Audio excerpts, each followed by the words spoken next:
உலகத் தமிழ் ரசிகர்கள் அத்தனை பேருக்கும் என்னுடைய பணிவான வணக்கம். நான் செந்தில்குமார்.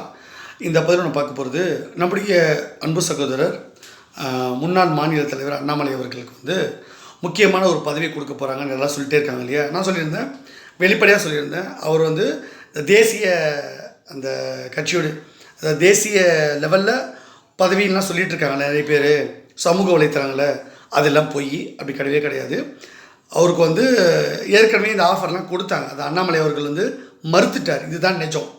நீங்கள் நல்லா அண்ணாமலை உண்மையிலேயே அண்ணாமலையை நேசிக்கிறவங்க, அவருடைய ஃபாலோவர்ஸ் நீங்கள் நல்லா நோட் பண்ணி பார்த்தீங்கன்னா, அண்ணாமலை அவர்களுக்கு எம்பி பதவி கொடுக்கணுமான்னு கேட்டாங்க, அவர் மறுத்துட்டார். அமைச்சர் பதவி கேட்டாங்க, அதையும் மறுத்துட்டார். இணையமைச்சர் பதவி அதையும் மறுத்துட்டார். தேசிய அளவில் பொறுப்பு தரேன்னு அப்போவே சொன்னாங்க, அதையும் மறுத்துட்டார். நான் இருந்தால் தமிழக பாஜக தலைவராக இருப்பேன், இங்கே நான் தான் சிஎம் கேண்டிடேட்டு, நம்ம பாஜக வெற்றிக்காக நான் உழைப்பேன், எனக்கு அந்த வாய்ப்பை கொடுங்கன்னு தான் அவர் கேட்டிருந்தார். அதனால் அவருக்கு விருப்பமே இல்லாமல் வேறு வழியே இல்லாமல் எடப்பாடி அவர்கள்கிட்ட நான் இந்த முன்னெடுத்தல சில விஷயங்கள், அதன் மூலமாக எடப்பாடி அவர்கள் மோடி அவர்கள்கிட்ட அவர் சொன்னார். அதனால் நயினார் அவர்களை கொண்டு வரும்பொழுது வேறு வழியே இல்லாமல் அண்ணாமலை அவர்களுக்கு மாற்றும் பொழுது ஒரு பதவி கொடுக்கணும். அதே சமயத்தில் அவர் எந்த பதவியும் ஏற்றுக்கல. அதுக்கப்புறம் அவங்களா முடிவு பண்ணி தேசிய பொதுக்குழு உறுப்பினர்னு அந்த பதவியை கொடுத்துருக்காங்க. அவ்வளோதான் அந்த விஷயமே தவிர, அவர் வேறு வழி இல்லாமல் கட்சிக்கு கட்டுப்பட்டு சரி ஓகேன்னு ஏற்றுக்கிட்டார். ஆனால் அவர் எந்த பதவியும் விரும்பவே இல்லை. அவர் இருந்தால் நான் தலைவராக இருப்பேன், நான் அடுத்த கட்டத்துக்கு பாஜக கொண்டு போகணும், நான் முதலமைச்சராக நான் வரணும், நான் ஜெயிக்கணும். அதுதான் ஏற்கனவே பல முறை சொன்னார்.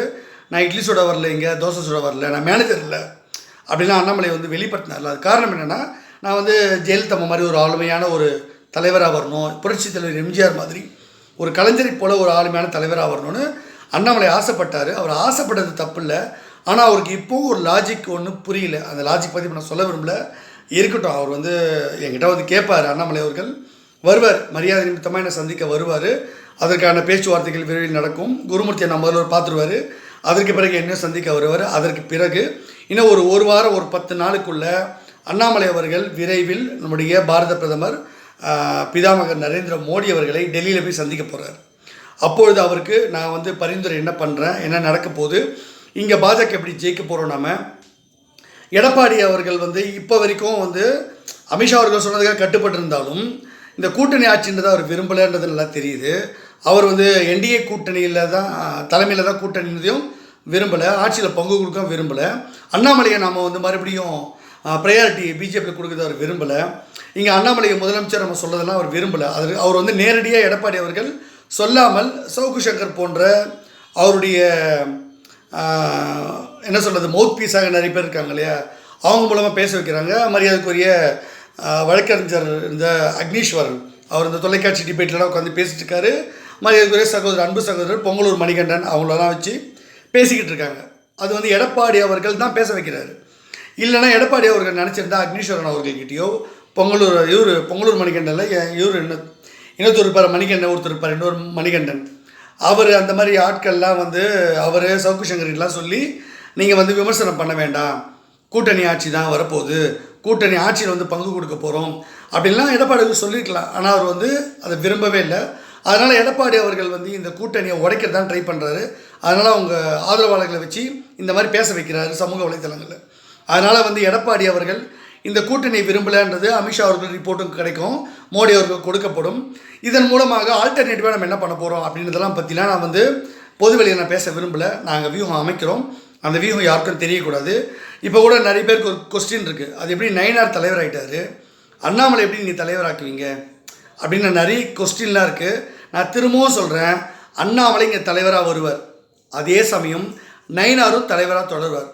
இதற்காக 2 தலைவரான்னு கேட்காதீங்க, இதற்காக வேறு ஒரு ஆப்ஷன் இருக்கான்னு கேட்காதீங்க. இதுக்கு முன்னாடி யாருமே பண்ணாத ஒரு புதிய ஒரு நடைமுறையை நான் கொண்டு வரப்போகிறேன். இது வரைக்கும் எந்த அரசியல் வரலாறு யாரும் பண்ணதே இல்லை, யாருமே செஞ்சதில்லை.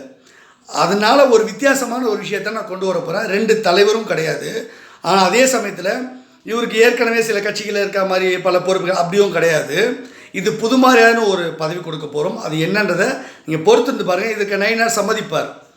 இப்போது மோடி அவர்கள் நாங்கள் குருமூர்த்தி அண்ணாவை சந்திச்சுட்டு மரியாதைக்குரிய ரவீந்திரநாத் துரைசாமி அவர்களுக்கெல்லாம் அது தெரியப்படுத்தப்படும். அவரே அப்புறம் பேட்டிலாம் கொடுப்பாங்க.